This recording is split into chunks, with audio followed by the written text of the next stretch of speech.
우리 같이 화면 보시면서 고백하겠습니다. 나는 전능하신 아버지 하나님 천지의 창조주를 믿습니다. 나는 그의 위대하신 아들 우리 주 예수 그리스도를 믿습니다. 그는 성령으로 인도되어 감동되어 나에게 하시고 도리어 빌라도에게 고난을 받아 십자가에 못 박혀 죽으시고 장사된 지 사흘 만에 죽은 자 가운데서 다시 살아나셨습니다. 하늘에 오르시어 전능하신 아버지 하나님 우편에 앉아 계시다. 거기로부터 살아있는 자와 죽은 자를 심판하러 오십니다. 나는 성령을 믿으며 거룩한 공교회와 성도의 교제와 죄를 용서하는 것과 몸의 부활과 영생을 믿습니다. 아멘. 함께 찬양하겠습니다.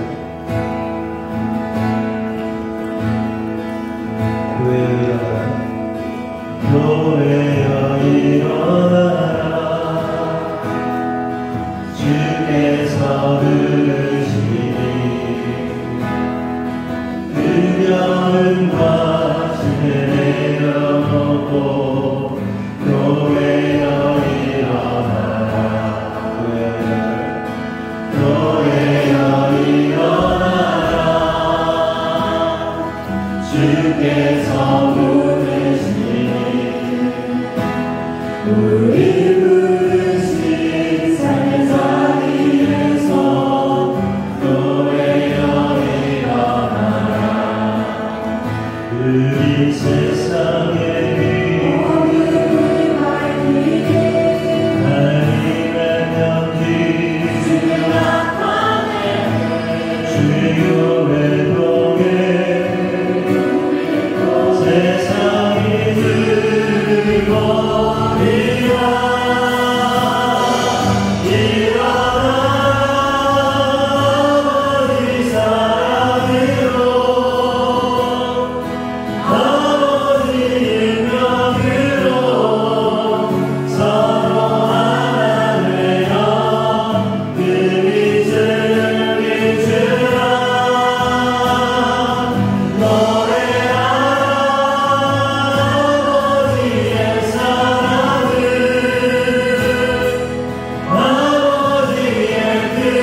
지난 한 주도 무더운 가운데 건강 지켜주시고 함께 예배 드릴 수 있게 해주심에 감사와 찬양, 영광을 올려드립니다.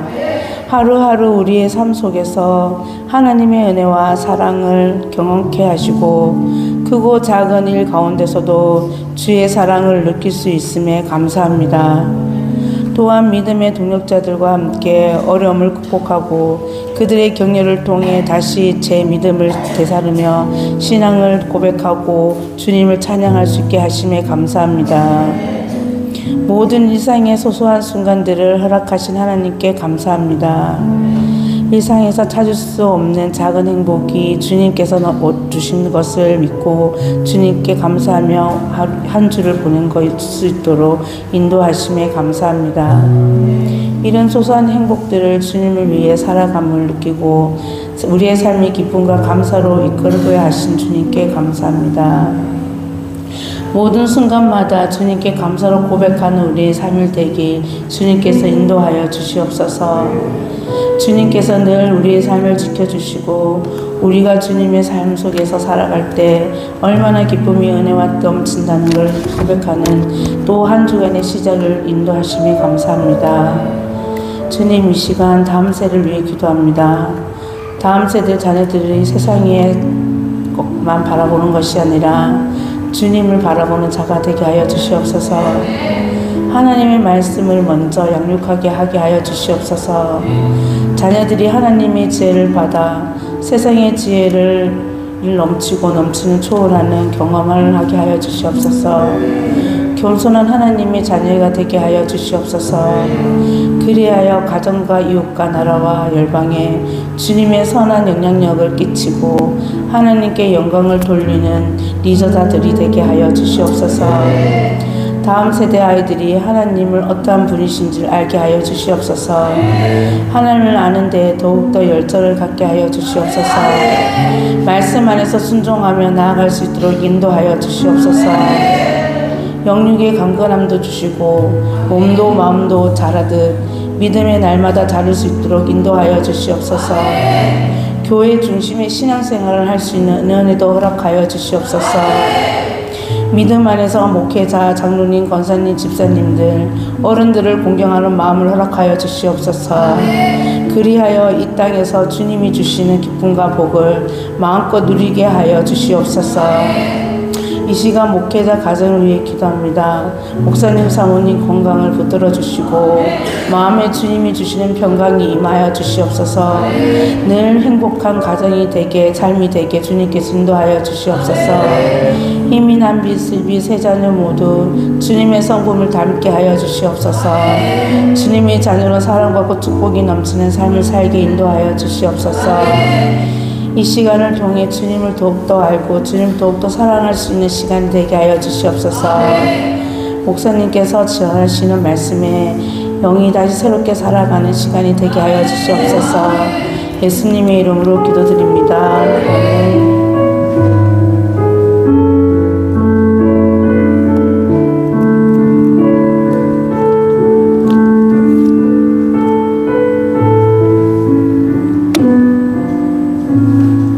교도문 10번, 10편, 16편. 하나님이여 나를 지키소서. 내가 주께 피하나이다.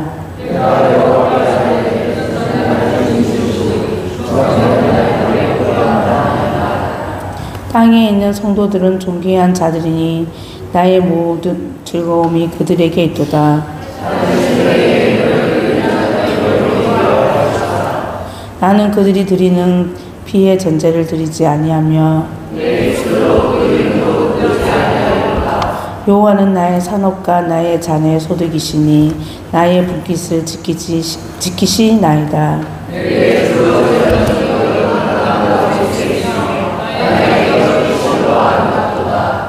나를 훈계하신 여호와를 송축할지라. 내가 여호와를 항상 내 앞에 모심이여.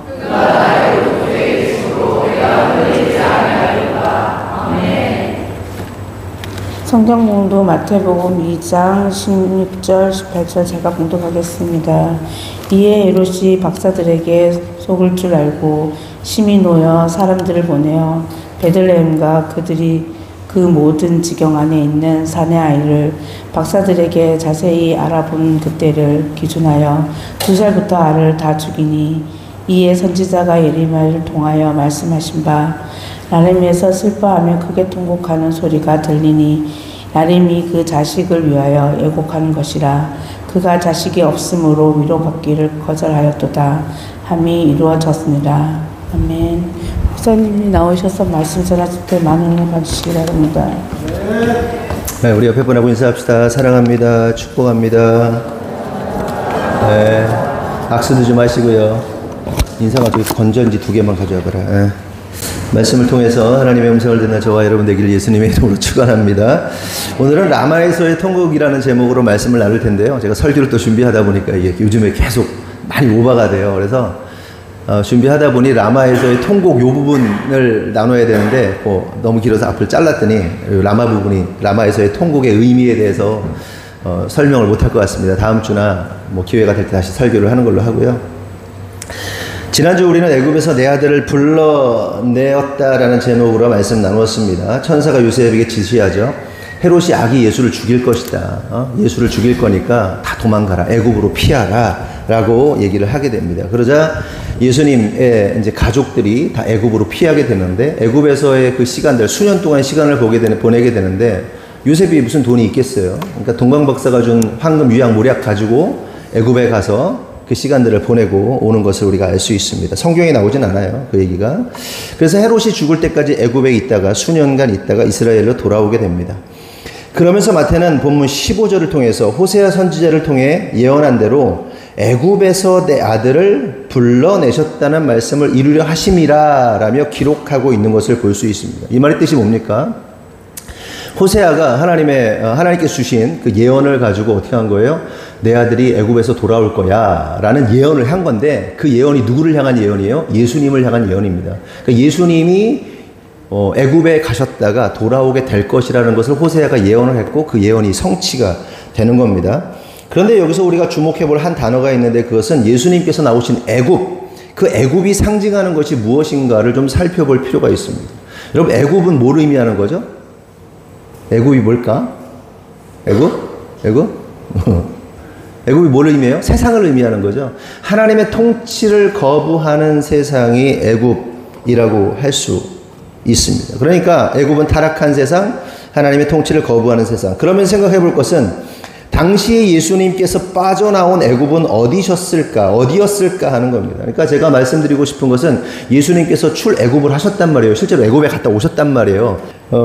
예수님께서 애굽을 나오셨단 말이에요. 애굽에서 나오셨는데 예수님이 나오신 애굽은 어디냐? 그러니까 물리적 나라인 애굽을 말하고 싶은 것이 아니라 실제로 하나님의 통치를 거부했던 애굽은 어디냐? 영적 애굽은 어디냐는 거예요. 그러니까 이스라엘도 출애굽을 했고 예수님도 출애굽을 하셨는데 예수님 당시에 진짜 애굽은 어디였는가? 물리적 나라인 애굽 말고 진짜 애굽, 영적인 진짜 애굽, 하나님의 통치를 거부하는 그 애굽이 어디였는가 하는 겁니다. 그곳은 바로 하나님께 제사하는 성전이 있고 하나님을 제사하는 제사장들이 있고 하나님의 말씀을 기록하고 증거하는 그 역할을 하는 서기관들이 있었던 예루살렘. 그 예루살렘이 그 거룩한 곳이라 불리는 그 예루살렘이 바로 뭐였다? 영적인 애굽이었다는 사실을 우리가 알 수 있습니다. 성도 여러분, 여기서 우리는 두 가지 정도 생각해 봐야 할 사실이 있습니다. 첫째는 저와 여러분 안에 존재하는 애굽은 어디인가 하는 거예요. 그러니까 우리가 일반적으로 우리의 삶 속에서 애굽은 어디를 의미하는 겁니까? 세상을 의미하는 거죠. 그렇죠? 우리가 살아가는 세상, 물론 우리가 서 있는 땅을 거룩한 땅으로 만들어야 되는 미션이 맞는데 우리가 일반적으로 생각할 때 애굽은 어디예요? 세상이란 말이에요. 하나님의 통치를 받지 않는 그곳이 애굽이란 말이죠. 그런데 그 애굽 외에 우리 안에 도사리고 있는 애굽은 어디인가를 좀 생각해 볼 필요가 있다. 우리 안에 자리 잡고 있는 애굽이 무엇인가를 생각해 볼 필요가 있다는 겁니다. 그러니까 아무도 건드리지 못하게 하는, 절대 버리고 싶지 않은, 나를 즐겁게 하는 그 무언가, 그 죄악이 무언가, 죄악의 원천이 무엇인가. 여러분, 사람들이요, 이 죄는 버리고 싶다 말하지만 왜 못 버리는 겁니까? 즐거우니까. 그것이 기쁨을 주니까. 그것이 나를 만족해 하니까 그 죄를 못 버리는 겁니다. 우리 안에 애굽은 뭐냐? 견고한 죄는 뭐냐? 우리를 미혹하고 있는 그 애굽은 무엇이냐 하는 겁니다. 우리의 삶이, 우리의 고백이 하나님을 섬긴다 하고 생명을 걸고 예배한다 하지만 우리의 모습이 마치 예수님을 팔아먹고 죽였던 당시 제사장들과 서기관들과 유대인들과 같지는 않은가 하는 겁니다. 여러분, 당시 그 제사장과 서기관들이 예수님의 오심을 알았어요, 몰랐어요? 예수님이 언제 태어나실지, 어디에 오실지 알았어요, 몰랐어요? 알았단 말이에요. 그러니까 헤롯이 물으니까 베들레헴에 납니다라고 말을 해요. 예수님이라는 사실 알았어요. 메시아라는 사실 알았어요. 알았음에도 불구하고 팔아먹었어요.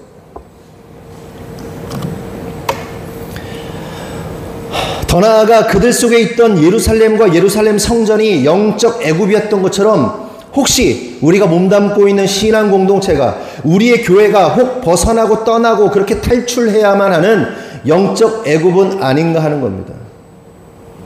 혹시 지금 우리 교회가 애굽 아니에요? 네? 하나님이 주신 이유와 목적, 우리를 존재케 하시는 이유와 목적, 하나님 우리 왜 창조하셨습니까? 하나님 예배하라고 창조했죠. 그리고 영혼 구원하라고 미션 주신 거 아닙니까? 살아있는 동안에. 그런데 우리끼리 고여버려서 하나님의 뜻과는 상관없이 우리끼리 즐겁고 행복하지 않아요? 애굽 아니에요, 여기 애굽? 출애굽해야 돼요. 교회를 떠나야 돼요, 빨리. 그런 곳이라면 떠나야 된다고. 떠나라고 하는 얘기예요? 갱신하라고 하는 얘기죠. 회개하라고 하는 얘기죠. 여러분, 교회 공동체는 헌신의 현장입니다. 여러분의 피와 땀을 쏟아내는 현장이에요. 여러분의 만족을 가져가는 현장이 아닙니다. 교회를 다니는데 우리 교회는 어쩌고 저쩌고 뭐 힘들고, 아니, 네 신앙이 잘못된 거야. 교회에서 불평과 불만, 네가 잘못된 거야.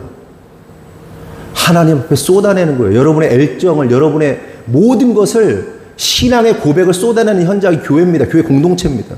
그런데 만족과 기쁨, 행복, 타락한 교회. 애굽이란 말이에요. 애굽. 그걸 바라고 왔다면 떠나야 돼. 그러므로 성도 여러분, 간절히 원하는 것은 우리 자신과 교회가 타락한 애굽의 모습이 아니라 오직 십자가 보혈을 의지함으로 그리스도의 참된 참교회, 몸된 교회 되기를 예수님의 이름으로 축원합니다. 두 번째로 우리가 출애굽 사건을 통해서 깨달을 사실은 출애굽의 역사 직전에는 항상 탄생과 죽음이 있었다는 거예요. 여러분, 출애굽 전에 누가 탄생합니까? 이스라엘을 구원으로 인도한 모세가 있어요. 구원자 모세가. 모세가 태어나요. 그리고 누가 죽습니까? 모세 또래의 2살까지의 아이들이 다 살해당합니다. 죽어요. 또 누가 오십니까? 이스라엘뿐만 아니라 온 나라와 민족과 열방을 구원하실 예수님이 태어나시죠. 그리고 2살까지 아이들이 다 죽습니다. 반복돼요. 그러니까 제가 말씀드렸죠, 지난주에. 하나님의 구원의 역사가 일어나기 전에는 반드시 뭐가 있다? 아이들의 죽음이 있다. 엄청난 사륙이 있다. 지금 온 세상이 지금 아이들을 죽이고 있잖아요. 페미니스트들이 하는 짓들이, 그게 임신의 자유, 낙태의 자유 막 그러면서 내 몸을 어쩌고 저쩌고 이상한 소리 해대잖아요. 죽이죠, 다. 끝도 없이 죽입니다. 뭘 의미하는 거겠어요? 주님이 다시 오실 때가 다 됐다는 하나의 증거이기도 합니다. 또한 출애굽 과정에서 이스라엘 백성들은 홍해라는 죽음을 경험하게 돼요. 그리고 또 그 죽음을 통해서 부활의 역사를 경험하죠. 죽었다가 살아나는 거죠. 그러니까 우리 세례가 뭡니까? 홍해에 들어갔다 나오는 게 우리의 세례예요. 죽었다 살아났다는 거예요. 우리의 과거가 죽고 새롭게 태어났다는 거예요. 그러니까 정리해서 말씀드리면 출애굽의 역사는 탄생과 죽음, 그리고 죽음에서 살아남의 역사다. 이것이 반복되는 역사다. 이것이 한꺼번에 일어나는 역사다. 그런데 제가 집중하고자 하는 것은 성도가 그 출애굽의 역사를 경험하게 될 때 죽음과도 같은, 홍해와 같은, 그리고 세상의 주관자들에 의해 몰살당하는 것 같은 일들이 반드시 실제적으로 일어나다. 실제로 출애굽하는 성도는, 실제로 하나님의 인도하심 가운데 세상을 하는 성도는 무슨 일이 일어난다? 죽음의 위협을 느낀다. 생명의 죽음의 위협을 띤 사회적 죽음이든 관계적 죽음이든 반드시 죽음이 일어난다. 반드시. 아니, 그 상징적인 걸 말하는 게 아니에요. 실제 지난 3년 6개월 동안 코로나 기간이 있었습니다.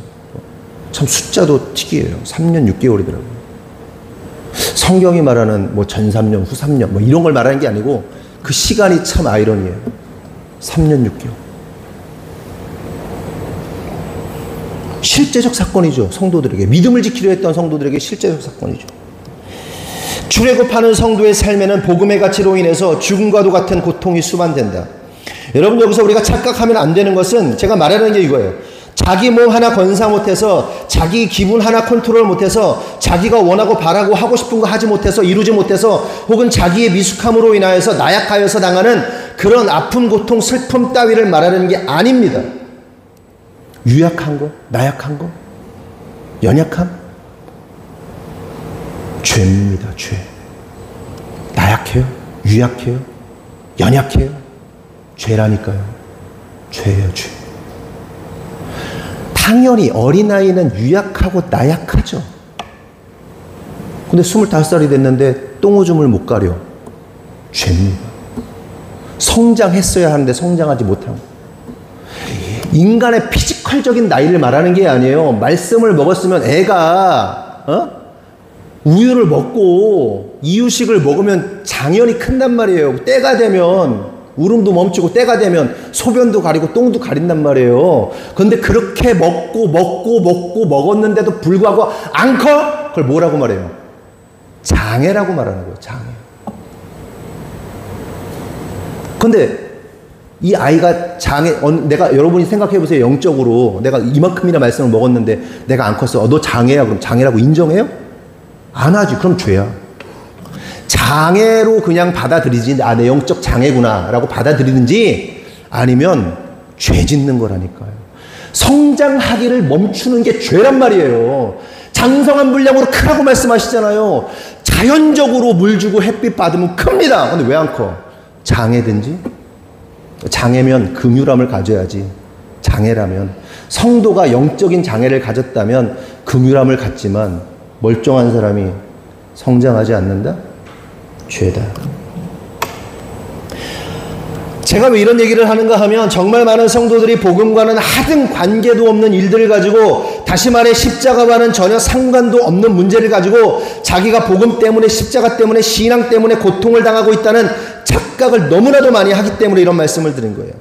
한마디로 지가 잘못해놓고, 지가 미련한 짓 해놓고, 지가 망할 짓 해놓고, 지가 똥 싸놓고 오줌 싸놓고는 예수님 때문에 이런 일 당한다고 착각하는 자들이 너무나도 많다는 거예요. 그래서 예수님 원망합니다. 아, 예수님 원망하면 안 되니까 원망할 수는 없지만 속에는 그 분노와 그 뭔가 채워지지 않는 그 막 억울함과, 그렇잖아요? 혹 우리가 그러지 않아요? 장성해야 하는데 장성함을 거부해놓고, 크기를 거부해놓고, 자기가 다 토해놓고, 말씀 먹여주는 것 그대로 족족 다 토해놓고, 안 크니까 이겨낼 힘이 없다고. 난 열심히 이렇게 교회 다니는데, 예수 믿는데 이게 무슨 일이냐고. 여러분, 어린아이가 돼서는 안 됩니다. 군사가 돼야 됩니다. 생명을 걸 줄 아는, 죽으면 죽으려, 아 죽어, 그냥 죽어버려 그냥. 그 정도의 신앙이 돼야 되는 거예요. 싸우다 죽겠다, 내가 주를 위해 싸우다 죽겠다, 그 정도가 돼야 되는 거예요. 여러분, 근데 제가 약간 우스갯소리지만 그런 생각도 들어요. 사단 탓하는 사람도 진짜 많거든요. 사단이 이렇게 했어, 저렇게 했어. 쥐가 선택해놓고 사단이 그렇게 했대. 알아. 하나님이 원하시는 걸 알아. 하나님의 영이 있는 사람은요, 하나님이 원하시는 걸 정확하게 알아요. 근데 하기 싫을 뿐이야. 그리고 지가 이걸 선택해놓고 사단이 그렇게 했대. 자기가 물론 사단이 유혹이 있었겠죠. 그렇지만 자기가 선택할 문제인데, 자기가 유약해서, 자기가 그럴 생각이 없어서, 하나님의 것을 선택하기 싫어서 해놓고, 지가 해놓고 사단이 그랬대. 어쩔 때 사단이 가만히 있었을 수도 있어요. 지가 좋아서 선택한 거란 말이에요. 실제로 살면서 지가 잘못해놓고 얘가 그래가지고 저래가지고 막 얘가 그래가지고 핑계대는 것들 있잖아요. 똑같은 거예요. 걔도 억울해. 사단도 억울하다고. 무슨 얘기인지 알아, 언니들? 정신 바짝 차려. 군사로 살아야 되는 거야. 알겠어? 제가 하려는 말은 이거예요. 진짜 복음으로 살려 하는 자들은 복음으로 인해서 그 십자가의 가치 때문에 어떤 사람에게 혹은 어떤 단체에게 혹은 기관과 정부로부터 괴로움을 당하게 되고 갈등을 당하게 되고 그래서 사회적 죽음과 관계의 죽음 그리고 생명의 위협을 당하게 된다는 이야기를 하려는 거예요. 이게 진짜 참신앙인들에게 일어나는 실제적 사건입니다. 여러분, 코로나 기간 동안 전 세계는 엄청난 신앙적 도전과 시험과 생명의 위협을 받았습니다. 교회 문을 닫아야 됐고 모임을 폐하라는 정부의 실제적 압박이 있었고 공무원들이 나와서 단속을 했습니다. 아까 말씀드린 대로 그게 아주 타이트하게 한 기간은 짧을지라도 아까 말씀드린 것처럼 3년 6개월입니다.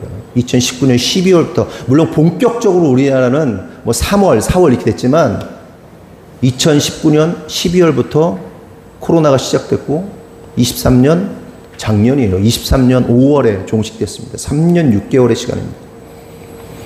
우리 교회만 보자고요. 우리 교회만 보더라도 동네 사람들로부터 얼마나 많은 핍박, 혐오, 협박이 있었습니까? 동네에서 걸어다니지 못하게 했어요. 아이들 못 다니게 했어요. 다니려면 차로만 이동하라고 그랬어요. 우리한테 직접 대놓고 그랬어요. 이장, 부녀회장 등등. 우리를 볼 때마다 코로나 취급했고 병균 취급했습니다. 그리고 실제적으로 언성이 높아지고 싸우기도 많이 했습니다. 외국에서 한 선교사님이 들어오셨어요. 자가격리할 곳이 없었어요. 어디 자가격리할 곳이 어디 있습니까? 그렇죠? 다들 자기 집에서 사는데 선교사가 들어왔는데 어디 있어요? 저희 여기 교육관, 지금 장로님 사시는 저 교육관을 내드렸어요. 소문이 났습니다. 정부로부터 키트, 비상 키트가 왔는데 이게 코로나 걸린 게 아니라 자가격리를 하는데 걸린 사람이라고 자기들끼리 소문을 냈어요. 동네가 난리 났어요.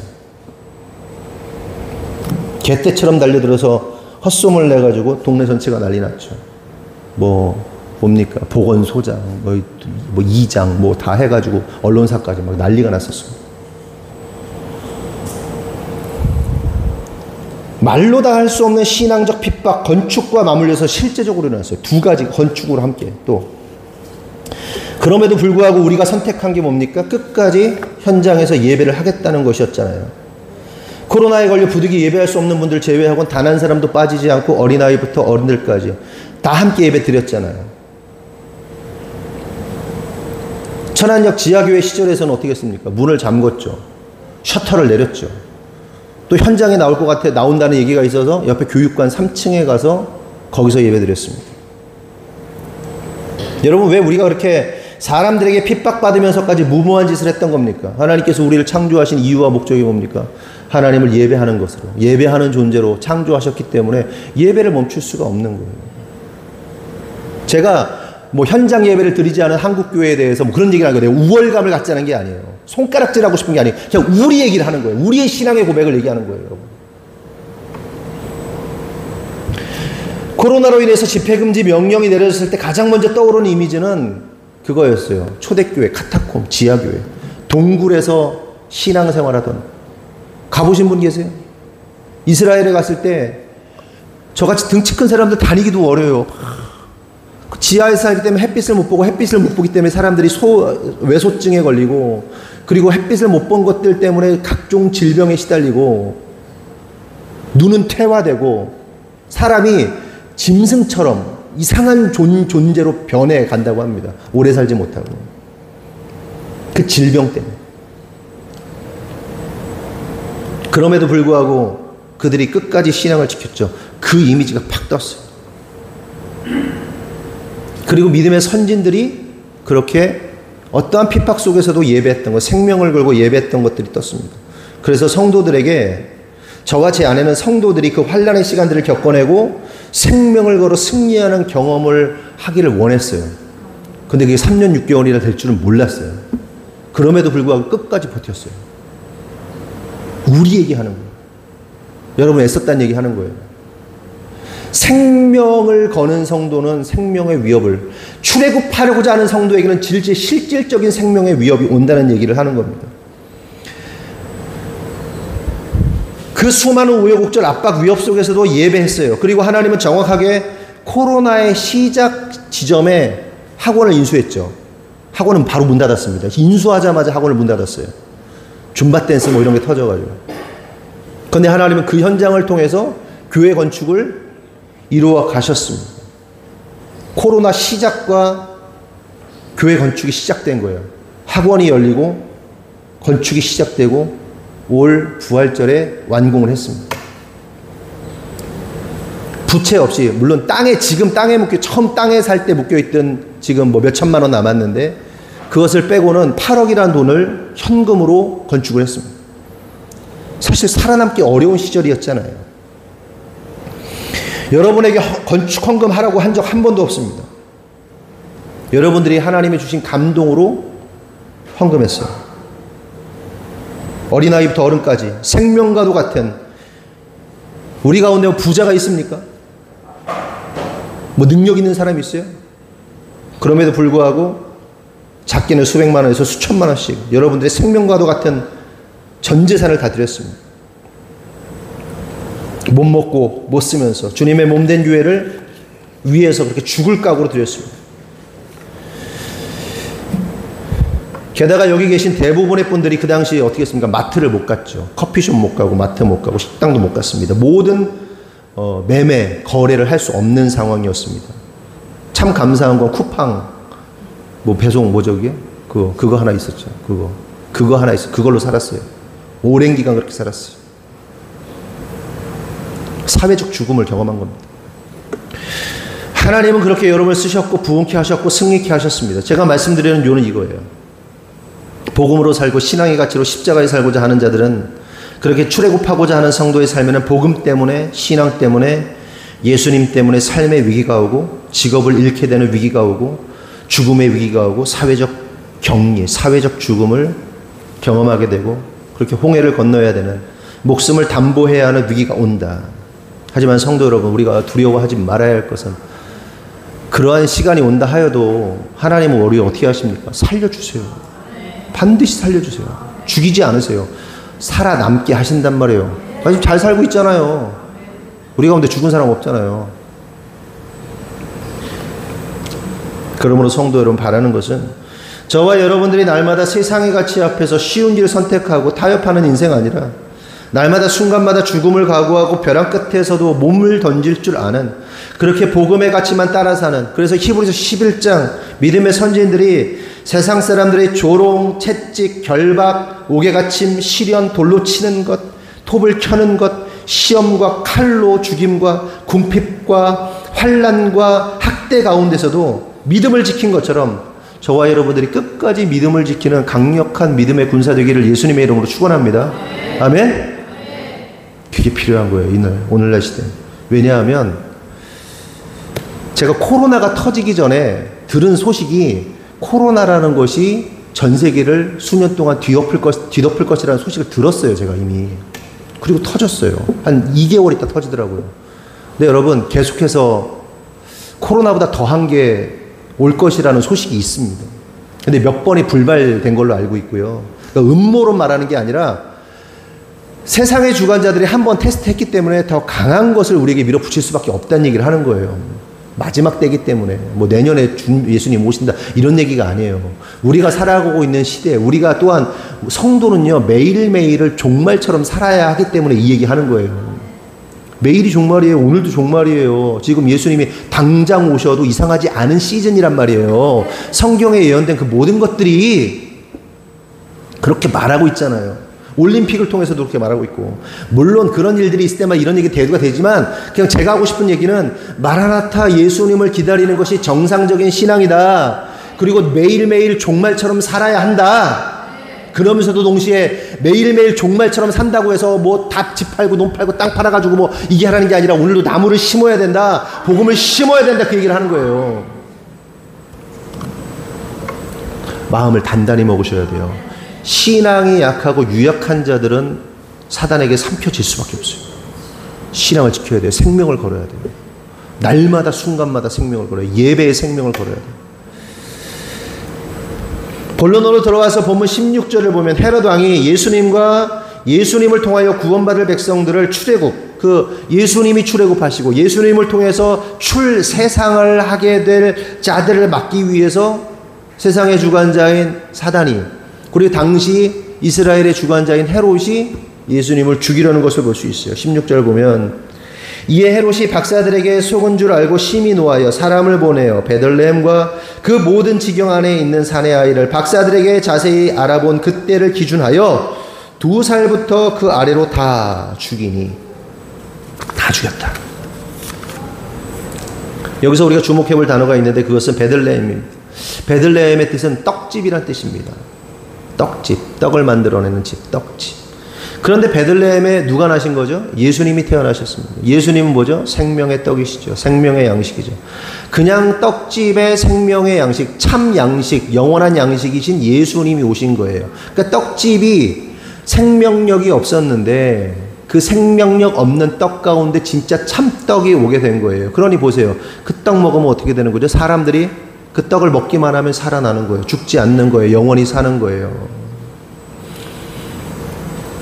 그래서 이 떡을 먹으면 더 이상 배고프지도, 더 이상 갈급하지도 않고 완전한 생명을 공급받는 것을 상징하는 것입니다. 그렇게 온 인류가 예수라는 생명의 떡을 먹으면 구원받는 일들이 일어나는 역사가 시작된 거예요. 그러니 사단이 어떻게 해요? 막을 수밖에 없죠. 막아야죠. 헤롯을 통해서 예수님을 죽이려 했던 겁니다.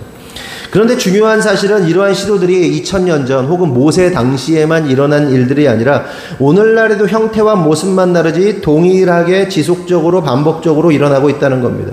다시 말해 사단은 오늘도 우리가 생명의 떡이신 예수님을 먹지 못하도록 말씀을 차단하고 혹은 가짜 떡, 가짜 복음 주면서 진짜라고 속이는 교묘한 일들을 진행하고 있다는 거예요. 진짜 말씀을 먹지 못하도록 아예 차단을 하든지, 아니면 말씀을 먹는 것 같은데 그 말씀이 아니라 가짜 말씀을 먹게 한다는 거예요. 속인다는 거예요. 미혹한다는 겁니다. 오늘날의 거짓 선지자들이 얼마나 많습니까? 성경을 곡해하고 교묘히 속이고.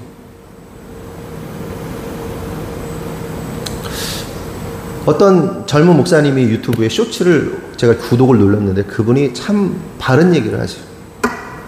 자기가 구독하고 있던 정확한 모르겠다, 과학자인데, 창조과학회 쪽 과학자인지 뭐 과학자인데, 그분이 성경을 과학적으로 이렇게 푼대요. 그런데 뭐가 떴냐 하면 자연현상과 하나님이 있을 때, 자연현상이 어떤 게 일어나고 하나님이 있을 때, 하나님이 어떤 역사를 할 때 뭘 믿어야 되냐. 뭐 천둥 번개가 치고 뭐 홍수가 나고 뭐 이런 자연현상과 하나님을 믿어야 하는 정확한 뒷얘기는 모르겠어요. 내용이 그래요. 두 가지 중에 믿어야 한다면 뭘 믿어야 하냐. 그 크리스찬 과학자가 뭘 얘기를 했게요? 과학을 믿으라, 이렇게 얘기를 하는 거예요. 과학을 믿어야죠. 아멘이시죠? 아멘은 바로 구독 취소했다고 그러고 교묘히 속여요. 과학적으로 교묘히 속여요.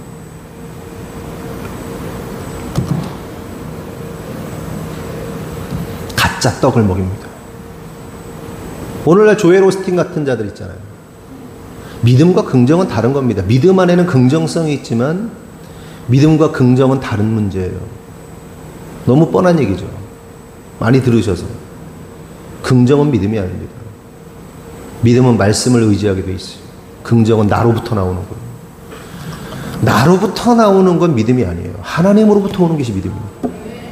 그런데 나로부터 나오는 것과 하나님 오는 것을 구분을 못해요. 많은 사람들이요, 헷갈려. 기도했다고 하는 사람일수록 더 헷갈려. 많이 헷갈리기 시작해요. 수많은 이단들이 왜 넘어갔습니까? 하나님의 음성과 자기 음성이 막 뒤죽박죽이 돼요. 내 건지 하나님 거. 제가 참 존경하는 선교사님 중에 허운석 선교사님이라고 돌아가셨는데, 여자 선교사님. 그 아마존에서 선교하셨던 그 선교사님이 그 얘기를 하는 거예요. 그 강의 중 설교하시면서 깊은 기도에 들어갔는데 한 지혜가 나타나더라고요. 지혜가, 엄청난 지혜가 나타나요. 지혜가 나타나서 그 지혜에게 가고 싶더라는 거예요. 그런데 알았대요. 그 지혜는 모든 것을 알게 하는 지혜였대요. 가고 싶었대요. 근데 알았대요. 예수님이 가지 말라고 했대요. 근데 가고 싶었대요. 그냥 대부분이 근데 그 깊은 영역에 들어가서 빠져버린대요. 현혹돼서, 미혹돼서. 그러니까 제가 하고 싶은 얘기가 뭐예요? 우리가 분별할 수 있어야 돼요. 그러니까 믿음과 긍정은 다른 문제다. 좀 낮은 등급의 얘기지만 가짜와 진짜를 분별할 줄 알아야 합니다. 그럼 너는 진짜냐? 저도 가짜일 수 있어요. 분별하세요. 제가 진짜라고 말하는 게 아니에요. 항상 의심해야 돼요. 분별해야 돼요. 그리고 말씀이 맞다. 하나님이 하신 말씀이 맞다. 그럼 가져가세요.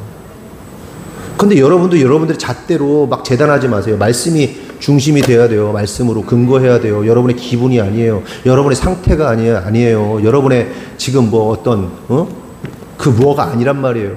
하나님이어야 된다는 거죠. 예수님께서 말씀하시죠. 사람이 떡으로만 살 것이 아니다. 하나님의 입에서 나오는 모든 말씀으로 살 것이다. 이 말은 인간은 육적인 떡으로만 살 수 있는 존재가 아니다. 고로 반드시 하나님의 생명의 양식인 말씀을 먹어야만 살 수 있다라는 말입니다. 여기서 포인트는 떡이 필요 없다는 거예요, 있다는 거예요? 떡 필요 있어요, 없어요? 우리가 먹는 밥 필요 있어요, 없어요? 말씀과 하나님의 양식인 말씀과 우리의 그 양식 가운데 이거 필요 있어요, 없어요? 필요 있어요, 없어요? 있다. 없다. 있죠, 당연히 있어요. 이 말씀의 맥락이 그래요. 없다는 얘기가 아니라 있다. 근데 그 떡으로만 사는 게 아니라 우선이 뭐다? 하나님 말씀이다. 하나님은요, 우리를요, 하나님 의존적 존재로 창조하셨습니다. 믿으십니까? 우리를 세팅을 그렇게 했단 말이에요. 그 프로그래밍을 하나님을 의존하는 존재로. 그래서 하나님이 주시는, 공급하시는 하나님의 음식을 먹고, 하나님의 젖을 먹고, 하나님의 양식을 먹고 살아야 하는, 그래서 하나님 바지가랑이 붙잡고 늘어져야 되는 존재로 창조하셨단 말이에요. 근데 그게 싫어! 하고 떠난 게 아담이고, 범죄한 것이고, 인간들이란 말이에요. 내 뜻대로 하겠다. 뭘 의존하냐. 다 큰 어른이. 나도 하나님이다. 내가 하나님이다. 그런데 우리가 떡 없이 살 수 있어요? 안 먹고 살 수 있어요? 먹고 살아야 돼요. 먹고 살으라고 말씀하시는 거예요. 필요 없다 아니라 먹고 살아.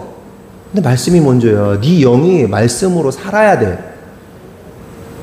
내가 나를 의존하는 존재로, 하나님을 의존적 존재로 창조했는데 네가 나를 의존하지 않잖아. 넌 죽은 거야.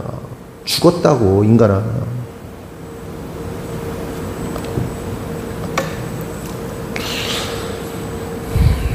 말씀이 메인이고 사이드가 떡이다. 그런데 중요한 것은 대부분의 사람들의 관심은 뭐예요? 믿는다 하는 사람들의 그 믿는 사람조차도 메인이 뭐야? 메인이 아니고 사이드에 관심 많죠.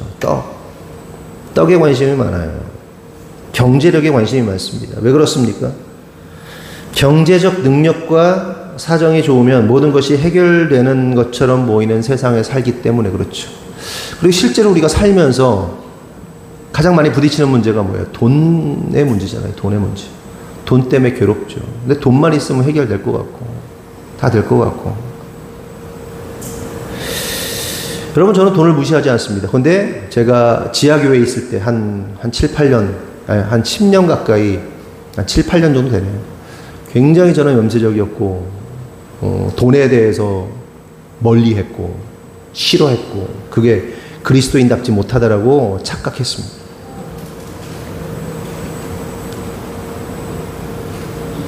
그래서 이정훈 교수님이 그러잖아요. 이정훈 교수님이. 우리나라 목회자들을, 일하지 않는 목회자들을. 그러니까 땡 선비 그러잖아요. 욕하면서 18 선비 이렇게 하잖아요. 그런 표현을 쓰잖아요.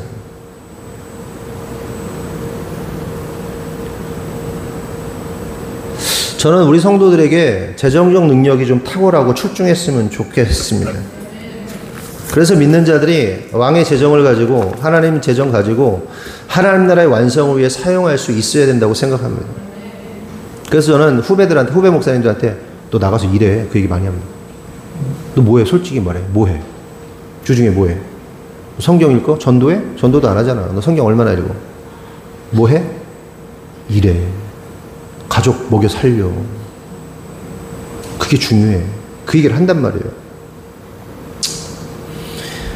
여러분들이 하나님 나라의 완성을 위해 재정을 사용했으면 좋겠어요. 특별히 이렇게 그러니까 여러분들이 모두가 돈 벌지 않는 선교사나 목사가 되고 뭐 교사가 되고 선지자가 되고 사도가 될 수 없잖아요. 그렇죠? 난 그런 부르심이 있다 그러면 돈 안 벌어도 돼. 그걸로 쫙 달려. 하나님 부르심을 쭉 달려. 그런데 여러분들이 목사가 되고 뭐 선교사가 되고 그럴 거 아니잖아요. 지금 당분간은. 그럴 거 아니면 열심히 돈 벌어야 돼요. 그래야 선교사도 돕고 목사도 돕고 교회도 세우고 할 거 아니에요. 그렇죠? 돈 많이 버셔야 됩니다. 그러니까 여러분이 목사 선교사 될 거 아니면 왕의 재정을 다루는 자가 되기를 소망해야 됩니다. 소망해야 돼요. 이왕 사는 거 하나님 나라를 위해서 열심히 써야지. 살아야지. 뭐 어떤 사람들은 뭐 하나님 나라의 확장은 뭐 믿음으로 기도로 되는 것이다. 그건 기본이고 그걸 부정하는 게 아니잖아. 그럼 기도하고 열심히 선교하는 사람들 도와야 선교사들 먹고 살 거 아니에요. 살아야 될 거 아니에요. 굶어 죽일 거야? 그 성도의 책임이에요. 목회자가 어렵게 사는 거는 성도의 책임이라고. 여러분들이 사명감을 가지고 열심히 버셔야 돼요. 그런데 여러분들이 왕의 재정을 다루는 자가 됐으면 좋겠는데, 김미진 간사님이 옛날에 우리가 왕의 재정학교 우리도 다 하고 그랬잖아요. 근데 다 까먹었어. 근데 제가 왕의 재정에 대해서 다시 한번 좀 생각해보고, 하나님께서 저희 가정 가운데 재정을 부어주시는 것들을 이렇게 보면서 뭐 여러 가지 좀 깨달은 게 있는데, 왕의 재정을 다루는 자들은 가만히 보니까 원하고 바란다고 되는 게 아니에요. 여러분들이 하나님 나라 하나님의 재정을 사용할 줄 아는 사람이 됐으면 좋겠습니다라고 기도를 백날 첫날 한다고 해서 그냥 되는 게 아니야. 실제로 다루는 능력은 좀 다르는 문제거든요. 가장 먼저는 하나님 마음에 흡족하게 재정을 사용할 줄 알아야 돼요. 하나님 마음을 알아야 돼요. 그러니까 하나님 마음을 알아야 하나님 마음에 맞게 써요. 근데 하나님 마음을 모르면 하나님의 마음이라고 착각하고 써요. 박영선 목사님이라는 분이 있습니다. 진짜 훌륭하신 목사님. 그분이 이제 하시는 말씀이 그러는 거예요. 성경 전체의 내용이 뭔지 아냐? 하나님의 아버지의 마음을 오해하는 아들의 모습이다. 그 얘기를 하는 거예요. 아들이 대학을 다니는 겁니다. 대학을 다니면서 열심히 막 공부를 하는데 보니까 자기 아버지가, 엄마가 진짜 너무너무 힘들게 돈을 막 벌고 막 어디 가서 식당에서 일하고 막 고생하면서 일을 하고 있는 거예요. 그러니까 아들이 갑자기 깨달은 거야. 우리 아버지 어머니가 나 때문에 쓸데없는 교육비를 들이시면서까지 나를 이렇게 힘들게 나를 키우는구나 라고 애가 딱 깨진 거야. 그래서 애가 그랬어요. 아버지 어머니, 제가 지금 우리 가정 형편이 이런데 지금 제가 학교 다니는 게 말이 안 되는 것 같습니다. 제가 오늘부터라도 작게지만 껌이라도 팔아와서 가정 경제 보탬이 되겠습니다. 그랬더니 아버지가 그러지 말고 내가 돈을 좀 보태줄 테니 과일 가게를 차려라. 과일 가게를 차려라. 라고 할 부모가 있어요? 정신병자지. 무슨 소리라는 거야. 공부를 계속 해야지. 그러니까 아들은 아들 나름대로 깨달았어. 부모가 고생하는 걸 알았어. 알았는데 아버지의 마음을 몰라. 딱 우리의 모습이라니까요. 아버지의 마음을 몰라요. 저를 포함해서 이 병신들이 하나님 마음을 모른다니까. 하나님의 크고도 깊으신 그 마음을 몰라. 그리고 하나님이 이걸 원하시겠지. 유대인들이 율법을 지키면서 하나님 이걸 원하시지. 하나님의 본질적 마음을 잃어버린 채 행위에 집중하면서 하나님 원하시니까 이거 할 거야. 또라이 짓 했잖아요. 우리가 오늘날 그런다니까요. 교회들이 그런다니까. 내가 그런다니까. 여러분이 그런다니까.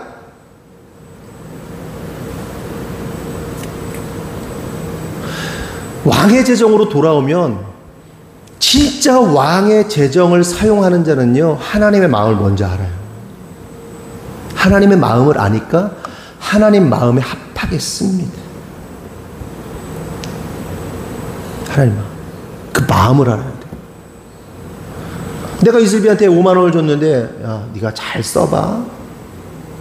얘가 오바라는 거야. 지는 하나도 안 쓰고 애들 다 게임하는데, 애들 친구들 막 게임하는데 돈 주고, PC방 가는데 돈 주고, 막 먹을 거 주고. 얘는 나름대로 착한 일 했어. 주변 친구들 섬긴다고. 마음을 모르는 거야. 그 돈을 왜 그렇게 써? 그런데 그런 사람들이 많아요. 왕의 재정은 하나님 마음에 합하게 써야 되는데 하나님 마음을 모르는 게 문제예요. 그럼 하나님 마음 알려면 어떻게 해야 돼요? 말씀을 알아야지. 하나님 말씀을 알아야지. 분별해야지. 냉철해야지. 감정에 휩싸이는 게 아니에요. 그런 느낌이 아니에요.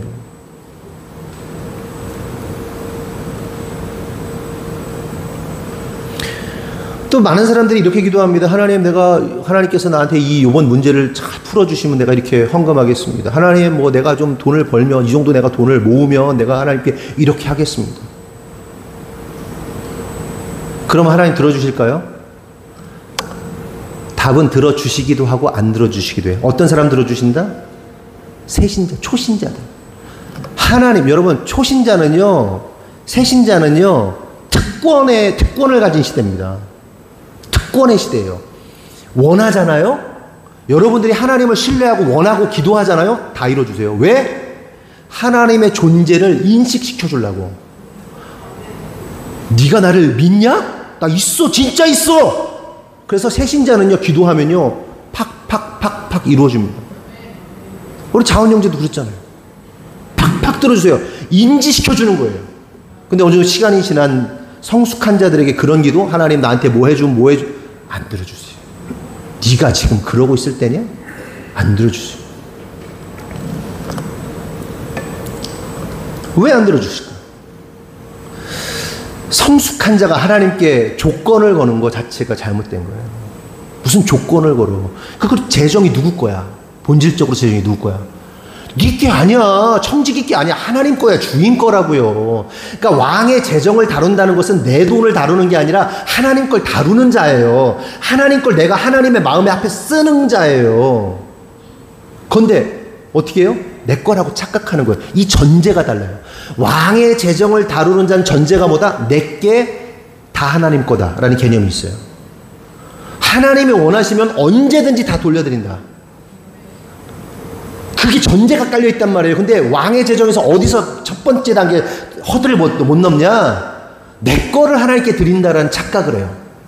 거기서 잘못된 거예요. 그런 자는 왕의 재정을 가질 수 없어요. 하나님이요, 가끔 그래요. 제가 그래요. 애들한테 과자를 사준단 말이에요. 먹어요. 그러면 샨나야, 아빠 과자 좀 줘. 그러면 이렇게 주려고 그래요. 그럼 제가 과자 한 개 빼가지고요, 쟤 주고 제가 다 가지고 와요. 그럼 난리가 나요. 그쵸? 근데 여러 번 하니까 애들이 알아들어. 하나 뺏어 주고 가져가도 네 그러고 말아. 훈련된 아이들은. 누구 거예요? 네 게 아니야. 내가 준 거란 말이야. 하나님 거란 말이야. 근데 입으로는 고백하지. 모든 것이 하나님의 것입니다. 나의 생명도 하나님 것입니다. 조금만 해봐. 무리하게 하나님이 요구하실 때 있거든요. 해봐. 보고 싶은 거야. 아들 바치듯이 한번 해봐. 홀랑 빼가지고 입 싹 닦는 도둑놈이 하나님이? 아니야. 믿음을 키워내시는 거예요. 여러분, 저와 여러분의 믿음을 계속 키워내시는 거예요. 100원 줬다가 뺏었다가, 1000원 줬다가 뺏어봤다가, 뺏었다는 표현보다 달라고 해봤다가 막 감동 주시는 거지. 1억 줬다가 해줬다. 계속 키우는 거야, 믿음을. 그래서 재정을 다룰 능력을 더욱더 키우시는 거야. 근데 사람들이 여기서 무너지는 사람이 있고, 내 돈이라고 생각하는 사람들이 그 허들을 못 넘어서 시작 못하는 사람이 있고. 그래서 왕의 재정은 영혼을 위해서 아낌없이 던질 줄 아는 자가 되는 거고요. 그렇게 아낌없이 던지는. 그러니까 사르밧 과부와 그 아들이 그 기름 요만큼 하고 그 요만큼 그거 마지막 먹고 죽으려고 그러는데 홀딱 요구해, 선지자가. 아낌없이. 그럼 그 사람에게 뭐가 일어나는 거예요? 끊이지 않는 기름이, 끊이지 않는 가루가 흘러 넘치는 거예요. 그러면 왕의 재정을 다루고 집행하는 사람이 많을까요, 적을까요? 적을 수밖에 없어요. 허들에 자꾸 걸려요. 그럼 생각해 보자고요. 그치, 왕의 재정을 다루는 자가 됐으면 좋겠는데, 그러면 내가 어느 정도 돼야 왕의 재정을 다루는 자가 될까라는 퀘스천 달리지 않으세요?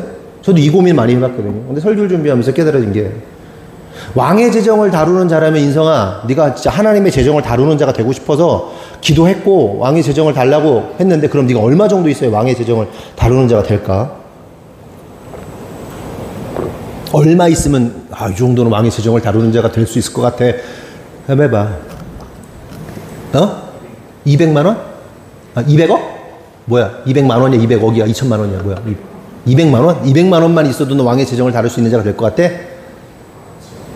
그러니까 네가 지금 왕의 재정을 다루는 자, 하나님께서 너는 왕의 재정을 다루는 자서 내가 기름 부었다 했는데, 그럼 네가 얼마 정도, 나 왕의 재정을 가지고 막 써야지, 하나님 나라의 완성을 써야지 했을 때 네가 얼마 정도 있으면 이 정도면 내가 왕의 재정을 다루는 자로 쓸 수 있을 것 같아? 300만 원? 우리 인성이가 아주 겸손하구나. 너는 왕의 재정을 다루는데 우리 하나님이 300만 원? 너는 10억? 10억 정도. 그래, 10억 정도. 그래, 좀 인정. 박혜린 너는 얼마 할 것 같아? 아무거나 좀 배 물으면 가만히 있지 말고 무슨 말을 했는지도 못 알아들었니 혹시? 못 알아들었나 봐요. 그래, 정모야 너는? 에? 10억? 뭐 했어 10억? 정모는? 10억? 그럼 경석 집사님은 얼마 정도면 내가 왕의 재정을 다루는 자? 100억? 그 정도는 돼야 왕의 재정을 다루는 자. 그리고 막 CTS도 나가 책도 쓰고 해? 저도 고민되더라고요. 도대체 얼마를, 뭐 수입이 얼마든지 뭐 자산이 얼마여야 왕의 재정을 다루는 자가 될까? 근데 가만히 생각해 봤어요. 그럼 나는 왕의 재정을 다루는 자인가? 나와 아내는 다루는 자가 맞아요, 저희는. 그런데 액수가 중요한 게 아니에요. 액수는 아무 관계도 없어요. 월 수입이 100만 원인 사람이 왕의 재정을 다루는 자가 될 수도 있고요. 300만 원 다루는 사람도, 500만 원도, 1000만 원도, 2000만 원도, 1억도, 월 수입이 액수는 상관없어요. 왕의 재정을 다루는 액수는 상관없어요. 하나님께서 어떻게 하시죠? 1달란트, 2달란트, 5달란트. 액수는 근데 물론 성경에 나오는 달란트는요, 지금으로 따지면 몇 조 정도 되는 거잖아요. 몇백억 이렇게 되는 거잖아요. 정확히 까먹었는데 얼마라고 그랬죠, 제가? 금 1달란트가 34kg인가 그런데? 34kg면 뭐, 얼마더라? 뭐 엄청난데? 우리의 인생이라고 그랬죠, 달란트는? 우리의 인생이고.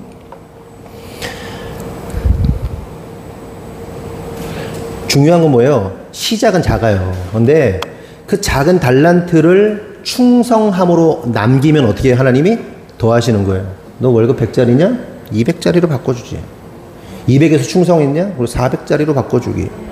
물론 우리가 살아가는 직업의 세계에서는 한계가 있어요. 리밋이 있어요. 비즈니스의 세계는 리밋이 없죠. 막 폭발하죠.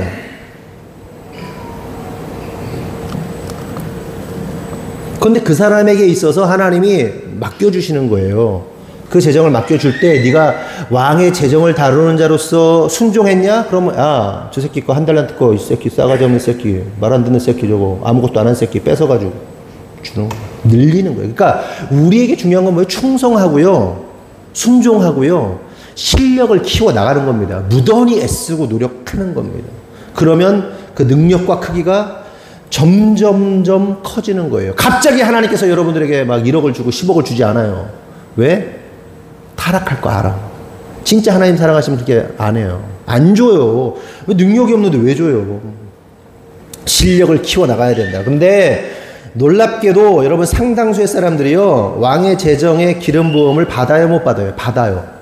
여러분들이 원하면 다 받아요. 왕의 재정을 다루는 자가 되기 원한다고 하면 하나님이 다 부어주세요. 그럼 가만히 있으면 될까요? 가만히 있으면 왕의 재정 부어줬으니까 오늘부터 재산이 엄청나게 증식되겠네? 아니, 1달란트 가진 자 된다니까. 근데 사람들이 착각해요. 왕의 재정에 기름 부음을 받으면 가만히 있으면 돈이 막 늘어난다고 생각해요. 뺏는다니까. 악하고 게으른 종아. 어떻게 해야 돼? 키워나가야 돼, 실력을. 그래서 원하니까 하나님의 왕의 재정에 기름 부음을 줘요. 근데 기회를 줘도 문제는 또 뭐냐? 자기 스스로가 기름 부음을 거부합니다. 예를 들어서 200벌 든 사람이 300, 300벌 든 사람이 500, 500벌 든 사람이 1000만 원을 벌어, 1000만 원을 벌어서 2000만 원을 벌어, 막 벌어, 매출이 들어. 그런데 어느 순간이 되면요, 딱 리밋이 걸려. 내가 이 정도 하나님께 헌신해 봉사해왔는데, 내가 이 정도로 하나님께 이렇게 했는데, 이 정도 하면 충분한 거 아니야? 라고 하는 순간 딱 걸려. 끝! 멈춤! 근데 더 심각한 게 뭔지 아세요? 더 심각한 게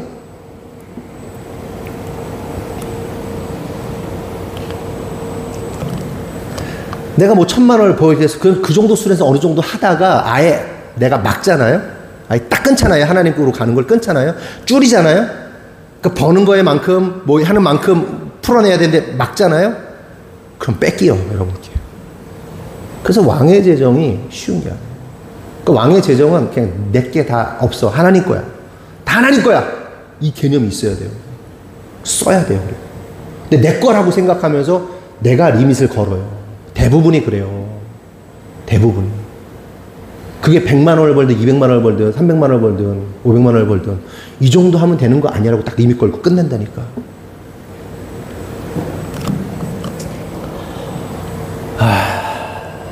말씀이 뒤에 더 많이 있는데 더 길어질 것 같아서. 성도 여러분, 제가 하고 싶은 건 이거예요. 여러분들이 재정을 다룰 능력이 좀 있었으면 좋겠고요. 그럼 무던히 애써야 돼요. 성실해야 돼요. 네? 그냥 되는 게 아니에요. 그러면 목사님은 얼마나 벌길래 저러나, 사모님은 얼마나 벌길래 저러나 생각하실 수 있어요. 근데 여러분보다는 훨씬 많이 벌어요. 진짜 죄송한데. 죄송한 얘기지만 엄청 벌어요. 그리고 엄청 번 거 다 교회 사용하고 그랬어요. 그리고 하나님 나라를 위해 확장을 위해서 계속 쓸 거예요. 그러니까 여러분도 그렇게 됐으면 좋겠어요. 진짜로. 자랑하려고 하는 게 아니에요. 도전하는 거예요. 도전하는 거예요. 목사님 교만해졌네. 목사님, 그 얘기 하고 싶은 게 아니야. 분별하세요. 제가 무슨 얘기를 하고 싶은 건지 분별하시란 말이에요. 여러분, 강해지셔야 됩니다.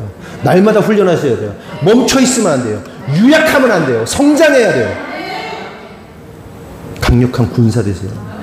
죽으면 죽으리라. 죽여? 죽어, 그냥. 죽으면 뭐 어떻게, 내 처자식. 아니야, 다 책임지셔야 해요. 죽어, 괜찮아. 죽어도 돼. 죽어봐야 천국 밖에 더 가. 두려워하지 마요. 유약해지지 마세요. 네? 강하고 담대하게 일어서세요. 용사가 되십시오. 기도하겠습니다. 하나님 감사합니다. 오늘 말씀을 통해서 깨닫습니다. 하나님, 우리가 정말 믿음의 사람들이 되었으면 좋겠습니다. 예수님의 탄생 앞에서, 또 모세의 탄생 앞에서 수많은 자들이 죽임을 당했습니다. 또 이스라엘은 홍해를 건너는 죽음의 경험을 했습니다. 참 성도, 구원받은 성도, 출애굽하는 성도의 삶에는 반드시 죽음이 예비되어 있음을 깨닫습니다. 하나님, 간절히 기도하오니 우리가 죽음을 넘어서는 자들 되게 하여 주시옵소서. 하나님, 우리를 죽이시는 분이 아니시라 부활케 하시는 분이심을 믿사옵니다. 주님, 그 주님 신뢰함으로 오늘도 주님 앞에 죽기까지 순종하며 나아갈 수 있도록 인도하여 주시옵소서. 사단이 우리를 자꾸만 속입니다. 너는 약해, 유약해, 연약해, 너는 상처받았어, 너는 뭐 했어, 속입니다. 물론 우리가 상처받고 아플 수 있습니다. 그러나 하나님이 원하시는 것은 그렇게 똥 싸놓고 오줌 싸놓고 기저귀에 뭉개고 있는 것이 아니라 일어나서 샤워하고, 예수 이름으로 일어나서 샤워하고 새 옷 입고 하나님 나라의 확장을 위해 달려가는 것, 그것이 하나님 우리에게 원하시는 것인 줄 믿습니다. 하나님, 혹 우리 가운데 어린아이와 같은 자가 있다면 하나님 이렇게 세워주십시오. 그리고 혹시 뭉개고 있는 자 있다면 내가 죄 짓고 있구나라는 사실을 깨닫고 일어서게 하여 주시옵소서. 그리하여서 이 마지막 시대 가운데 우리 모든 성도들이 강력한 주의 군사로 세워지도록 축복하여 주시옵소서. 주님께서 이루실 줄 믿사옵고 예수님의 이름으로 기도합니다. 아멘. 교회 소식 전하겠습니다. 오늘 설거지 담당은 주예숙, 정순예, 강정모, 강경모. 근데 왜 정모, 경모는 매주 하는 것 같죠, 느낌이? 왜 이렇게 됐지? 좀 아니에요? 느낌 이상하다. 느낌 세요? 너네 안 하고 도망가니 맨날? 왜 이렇게 이름이 계속 올라오니? 네, 오늘 열심히 잘 해주세요. 미안해서 그러지, 이름이 계속 지금 너네 이름만 나오는 것 같아가지고. 다음 주 설거지 담당은 김영곤, 최은지, 박혜림, 박혜연. 다음 주일 대표 기도는 권혜선 집사님입니다. 그리고 9월 28일이 우리 레모나 집사님 그 출산 예정일이라 그러고 나서 한 달 정도는 못 오지 않을까 그거 감안해가지고 예배 담당자들 잘 저기 해주시고요. 오늘 주일 중식은 우리 샐러드하고 닭갈비를 우리 비전샘 교회에서 준비를 해주셨습니다. 네, 감사하고 아주 맛있게 생겼더라고요. 네. 잘 드셔주셨으면 좋겠어요. 네, 맛있을 것 같아요. 그리고 우리 지난주부터 클래식 축제 연습하고 있잖아요. 근데 이제 지난주에는 조금 막 여기 공사도 해야 되고 좀 상황이 좀 그래가지고 저희가 여기에 그리고 이제 첫 모임을 하는 거였어가지고 저희가 여기 다 모여 있었는데 원래는 우리 행사 준비할 때 담당자들 이외에는 다 나가 있는 게 원칙이잖아요. 그러니까는 오늘은 어떻게 하냐면요. 오늘도 연습을 하긴 할 건데 우리가 참석하는 분들도 그 순서 때 부르면 들어오세요. 그때만.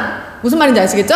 그리고 다른 참가팀들은 밖에서 기다리시면 됩니다. 그러니까는 딱 당사자들만 그때 들어와가지고 연습하는 걸로. 그래서 연습을 최대한 공개하지 않고 9월 22일에 2시에 클래식 축제를 할 때 그때 여러분들 짠하고 보셔야지 더 풍성하게 우리가 즐길 수 있기 때문에 그렇게 하도록 하겠습니다. 그래서 오늘 연습할 거는 참여하시는 분들은 잘 인지하고 계시고 1시 반 정도면은 모이시면 될 것 같고요. 그때 제가 이제 이면 집사님이랑 들어와 있다가 제가 누구누구 들어오세요라고 하면 그때 들어와서 그때 딱딱 연습하고 가시면 돼요. 그리고 지난주에 곡명들이 정해지지 않았거나 지난주에 연습한 게 주중에 바뀐 것들이 있을 거예요. 그거 오늘 다 결정해가지고 저한테 잘 알려주시고 정해서 오늘부터 연습하는 걸로. 그리고 추가된 사람이 있거든요. 그래서 그런 거 다 오늘 확인하도록 하겠습니다. 네. 그리고 목사님 뭐 있던가요? 몇 시에 2시? 몇 시에 모여요? 클래식 축제. 1시 반으로 할까요? 2시 할까요? 네. 네, 1시 반에 다 모이실 필요는 없어요. 그냥 여기에 계세요. 교육관 식당에 계시면 저희가 부를게요. 네, 시간은 1시 반으로 그렇게 정하겠습니다. 네, 이상입니다. 네.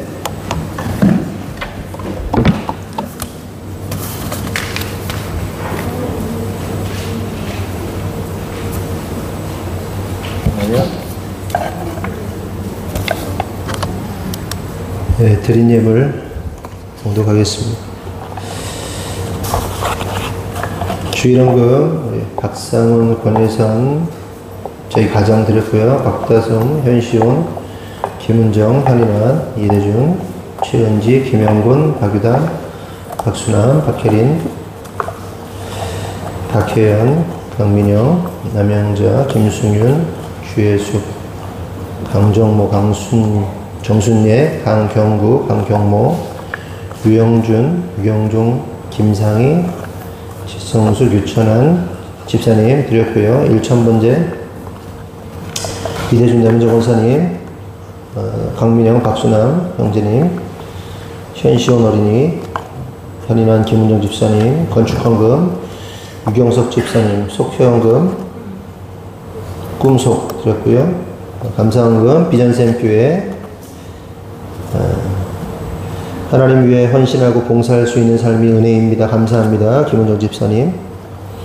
울음, 분노, 상처, 아픔, 모든 부정적인 내면의 이슈들이 의식화될 때 성령님의 힘으로 절제하고 인내하여 거룩한 주님의 성품에 참여하는 이슬비가 되게 하옵소서. 이슬비, 하늘큰교회 성도들의 삶을 지키시고 보호하여 주심을 감사합니다. 날마다 주님께 더 가까이 갈망하는 교회와 성도들 되게 하옵소서. 이웃을 임미라 드렸고요. 합창단 합숙기간 동안 성실하게 맡은 바 최선을 다하는 주님의 자녀 되게 하옵소서. 이희민, 한비만의 독보적이고 독창적인 목소리를 찾아 아름다운 목소리로 주님을 찬양하는 예수바보 성악가로 자라나게 하옵소서. 이한비, 색종이 접기 잘 하게 해주셔서 감사합니다. 유주한 어린이, 주하나 너 진짜 믿음이 대단하다. 종이 접기 잘하게 해주셔서 감사하고 넌 진짜 훌륭한 사람 될지어다. 주님 은혜 감사합니다. 주성숙 권사님. 그리고 하나님 전산회계 2급 바리스타 2급 자격증을 취득할 수 있게 하시며 감사합니다. 포기하지 않고 끝까지 할 수 있게 해주셔서 감사합니다. 좋은 강사님 만나 잘 배우고 사랑받게 해주셔서 감사합니다. 조유진 청년, 야, 너 자격증 2개나 땄냐? 어머나, 너 대단하다 진짜. 훌륭해. 하나님 저에게 새로운 직장 주식회사 대흥 ENG를 허락해 주셔서 감사합니다. 하나님 제가 예의 바르고 성실하고 일 잘하는 직원이 될 수 있도록 도와주세요. 회사에 꼭 필요한 사람이 사원이 되게 해주세요. 조유진 청년. 야, 이걸 나눠서 했냐? 야, 너 진짜 축복이 2배가 될지어다. 야, 진짜 너 특이한 애들이 많아 우리 교회에. 11조 박유담, 조경미 집사님, 지성숙 권사님, 윤영숙 집사님, 와, 우리 김자원 형제님 축복합니다. 아이고, 감사한거요. 박상훈, 권혜선, 그리고 11조 김은영 집사님, 11조 박다솜 집사님, 정순희 집사님 기도하겠습니다. 하나님 오늘도 감사의 고백, 믿음의 고백이 참 많게 하셔서 감사합니다. 감사할 일이 많아서 감사하는 것도 있고 감사할 일이 없는데도 불구하고 미리 감사하는 성도들이 있게 하셔서 감사합니다. 하나님 감사는 현재의 상황을 감사하는 것보다 미래적으로 자신에게 일어날 것을 감사하는 것이 믿음의 감사임을 고백합니다. 하나님 이 시간 많은 성도들이 주님 앞에 이런저런 모양으로 감사하였는데 그 감사함을 잊어버리지 않게 하시고 더욱더 감사함이 넘치도록 인도하여 주시옵소서. 하나님 우리 조윤진 청년을 축복합니다. 새로운 직장 허락하셔서 감사합니다. 목사인 제가 회개합니다. 우리 유진이가 취업할 수 있을까? 참 고민이 많고 부정적이었습니다. 하나님 회개합니다. 하나님은 준비하셨고 그의 믿음의 고백을 사용하셨습니다. 하나님은 역사하시는 하나님, 일하시는 하나님. 그 하나님을 믿기에 우리 유진이가 하나님의 놀라운 역사 가운데 세워질 줄 믿습니다. 그냥 그것만 감사한 게 아니라 따로 감사하며 자격증 2개나 취득하게 하셔서 감사합니다. 하나님이 하셨습니다. 하나님의 역사하셨으면 믿사오니 앞으로 우리 조유진 청년의 인생 가운데 끊임없는 감사, 끊임없는 성장이 일어나도록 인도하여 주시옵소서. 하나님 주한이를 축복합니다. 감사할 게 참 희한한 감사, 색종이 잘 적게 해주셔서 감사하다고 기도했습니다. 1,000원인 줄 알았더니 10,000원 감사했습니다. 참 믿음으로 이 아이가 이렇게 감사할 수 있는 것, 하나님 목사인 제가 너무 감사합니다. 이 아이가 영적 거장이 되게 하시고 믿음의 거장이 되게 하여 주시옵소서. 하나님 이한미가 기도하였는데 독창적인 목소리, 아름다운 목소리로 세워져야 하는데 그 무엇보다도 중요한 기도는 찬양하는 예수바보 성악가로 세워지기를 위해 기도했습니다.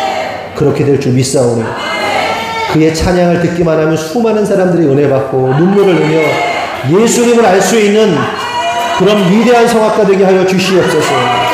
하나님 또한 합창단 합숙기관에 성실하게 맡은 바 최선 다하는, 그래서 하나님 수많은 사람들에게 인정받고 무엇보다도 하나님께 인정받는 이임이 되게 하여 주시옵소서. 또한 이슬비가 눈물이 많습니다. 하나님 그 마음 가운데 성령님께서 임재하여 주시고 모든 울음, 분노, 상처, 아픔, 부정적인 내면들, 이슈들 하나님 다 끊어지고 오직 하나님의 능력으로 기쁨이 충만한 아이 되게 하여 주시옵소서. 또한 헌신하고 봉사할 수 있는 삶이 은혜라고 고백한 우리 김은정 집사 하나님 축복하셨습니다. 그렇게 죽기까지 헌신하고 봉사함으로 하나님이 주시는 놀라운 은혜, 놀라운 역사 날마다 경험하게 하여 주시옵소서. 우리 성도들 하나님 미처 드리지 못했지만 하나님 마음을 열고 하나님 앞에 기도 제목 올리는 성도들 많아지게 하시고, 그렇게 기도할 때, 주의 종이 기도할 때 하나님 역사하셔서 반드시 성취되는, 그렇게 하나님이 기뻐하시는 일들이 펼쳐지는 일들 일어나도록 주장하여 주시옵소서. 주님께서 이루실 줄 믿사옵고 예수님의 이름으로 기도합니다. 아멘. 다 같이 일어나겠습니다. 가정의 말씀 나눕니다. 구호 준비. 더 높은 더 깊은 아멘. 기도하겠습니다. 지금은 우리 구주 예수 그리스도의 은혜와 하나님 아버지의 무한하신 사랑과 성령님의 감화감동 내주 역사하심이 오늘 주님의 뜻대로 살기로 결정한 모든 성도들 위해 지금으로부터 영원토록 함께 하시기를 간절히 축원하옵나이다. 아멘.